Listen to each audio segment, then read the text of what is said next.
Welcome home to St. Anne's.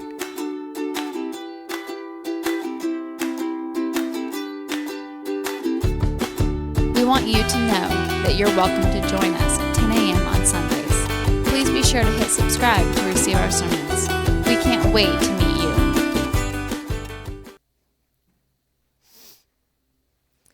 All right, so have I ever explained movable feasts to you guys? Okay, so movable feasts are that there are holy days in the church calendar that are on set days, okay? But we don't have church every day. I know. You guys kind of are sad that we don't, aren't you? You kind of wish you had to come every day, don't you? That's okay. You can come. Just no one else will be here. It's fine. So All Saints Day actually fell on Tuesday, which is a high holy day, which is why I'm actually, dressed appropriately for once. And the weather finally is nice. So we move that feast, and so we celebrate it today. So today is the day that we celebrate All Saints. And I think it's a very important holiday no matter what. But I also think it's really important for us to talk about because I think saints are confusing to people. And it's one of those words that gets thrown around a lot. So we generally kind of in our culture, in our church, we think of saints as people in halos and Renaissance paintings who do like miraculous works, right? But then you go into scriptures and saints are always living people who are just doing their best to try and live by the gospel. That's how the word saints gets used in there. And really, saints are any people that are striving to live out the gospel and doing their best. And it is through them that we learn how to do our best. And so All Saints Day is one of those days where grief and celebration, all these things come together. And I think it's a powerful image in our world that doesn't always know how to handle grief and honoring lost people and how we move on and live in a world without them. We just don't know how to do that well, do we? We either ignore death completely or we just don't talk about it because it'll upset the children. Really? Okay. So we don't talk about it. Or we have this like obsession with death, right? It's not so much a culture here, in least some of it. Every community has kind of their culture. In my first congregation, it was in a community that was obsessed with death.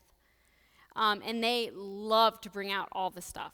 My church was less that way because we have strict rules here in the Episcopal Church about how we handle funerals. But I was kind of a local clergy person because it was a smaller community, and I also helped out at the hospital, so I did a lot of community funerals too. And I always got in an argument about open caskets. You've been to that funeral, right? Where they have the open caskets, and we all prayed by, and people say things like, "Oh, they look like they're sleeping. They did such a good job with so-and-so's makeup. They look fantastic." No, they don't. And I'm here to tell you, as somebody who deals with death a lot, they're dead. They're dead. And can we say that? Can we be okay with that? Because then we don't know what to do. And I'm here to tell you, every funeral is an Easter celebration. And sometimes churches don't know what to do with that either. So we try to go back and we're like, well, we're going to bring out the black poles and we're going to do all this and we're going to put pictures everywhere. And because we don't know what to do. We don't know how to manage our grief and how to hold all these different feelings together. How to honor the person, celebrate who we are as Christians and what we believe about death, and how to go on and live in a different way with them no longer here. We don't know how to put all those pieces together. And it's frankly because the church has done I know, because you can't say it. We've done an interesting job of handling things. And so I want us to talk about saints because it's really, really important. And I want us to be able to be okay with death and the fact that these people are with us even though they are not physically with us. And so we're going to talk about some of those things because it's important. It's important. And I realize it's uncomfortable, which is why we don't want to do it. And so I always had this argument with people. I was like, you can't bring an open casket into the church. When the church service begins, you may not have a dead person's body up at the front in front of the altar for everyone to stare at. We're not going to do that. And no, you're not going to open the casket after the service. And people got really upset about this. You all know I don't have too many rules, but the rules that I have, I'm pretty dead set about. I don't like things hanging up on the altar. Like we don't decorate the altar with things. And we don't have open caskets in the front of the church. We don't do it. And it's because our theology of death, we're not sure what to do with it. And so we do multiple different things. And we've done that with saints. And I think that it's time to reclaim saints. So that's what we're going to do today. So saints, what we do is we said, well, they're really, really holy people. And they do these really cool miracles, and they're perfect. And good news, we don't have to be like them because they're separate and they're other.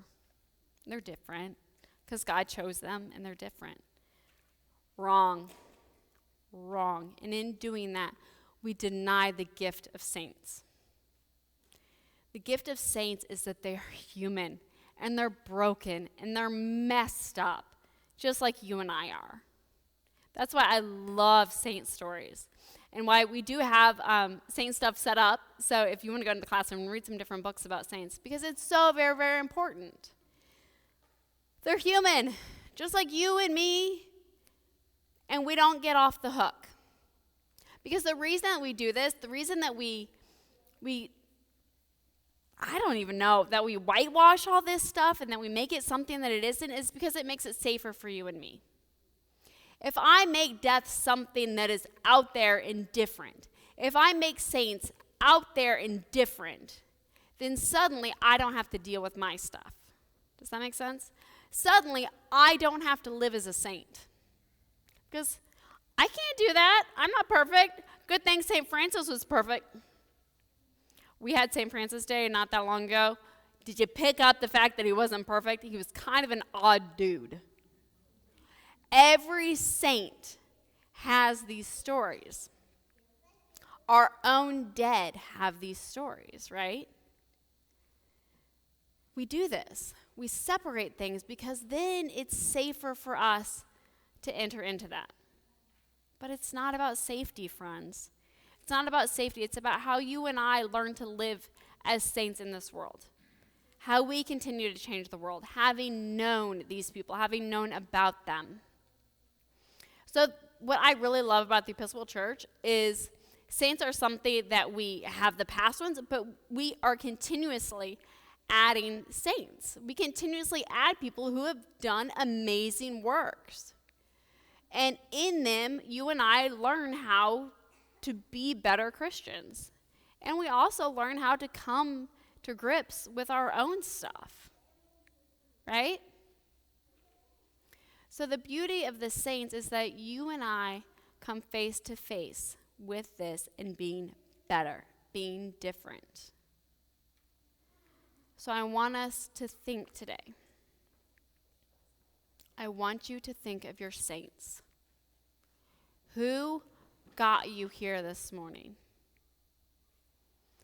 Who gets you to be closer to God? It could be a teacher. It could be a saint that you heard a story about when you're in elementary school. It could be a family member. I want you to examine that.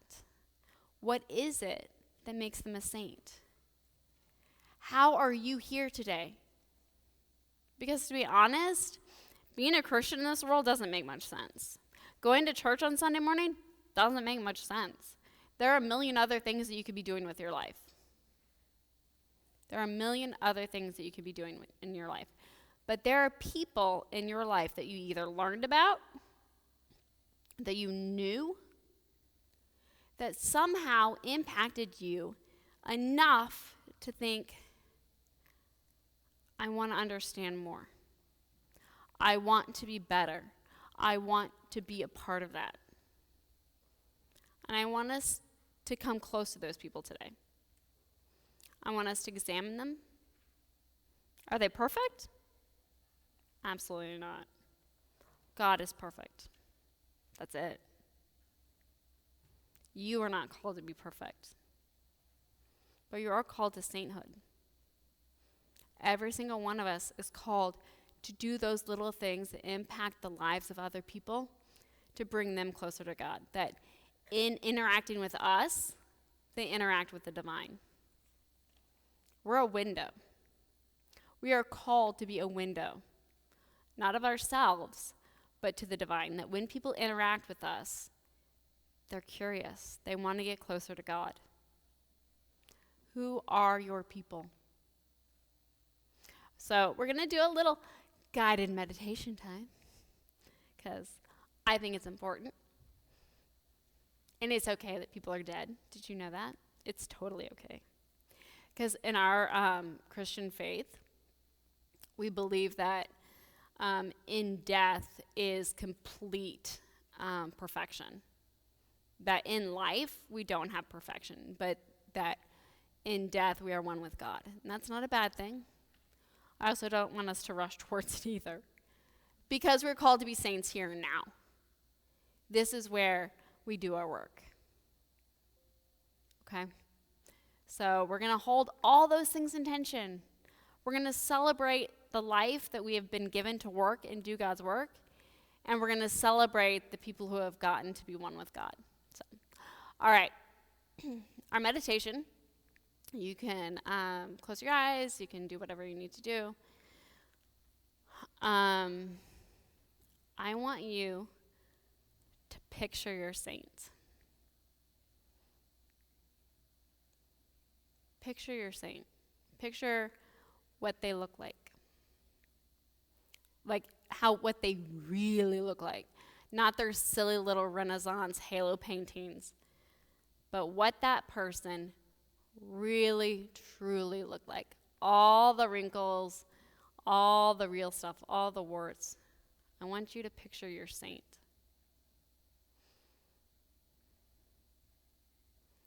What is it like to be with that saint?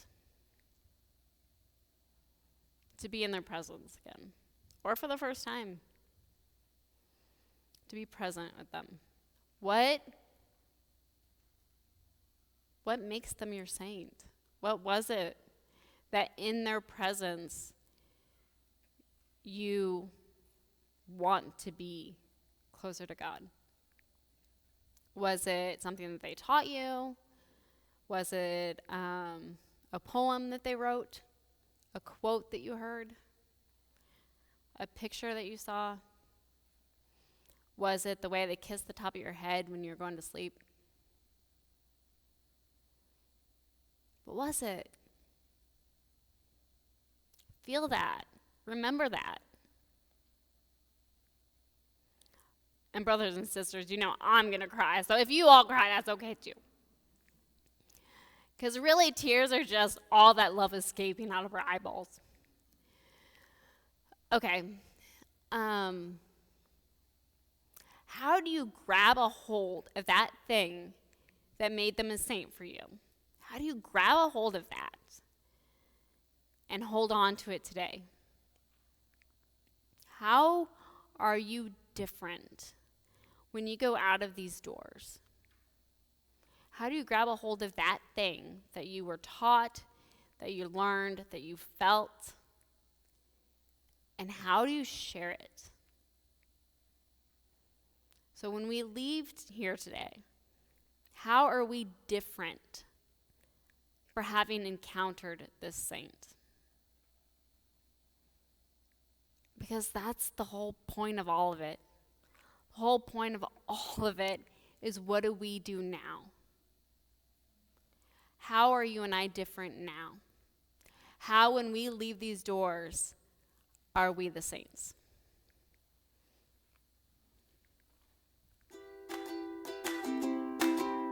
We want you to know that you're welcome to join us at 10 a.m. on Sundays.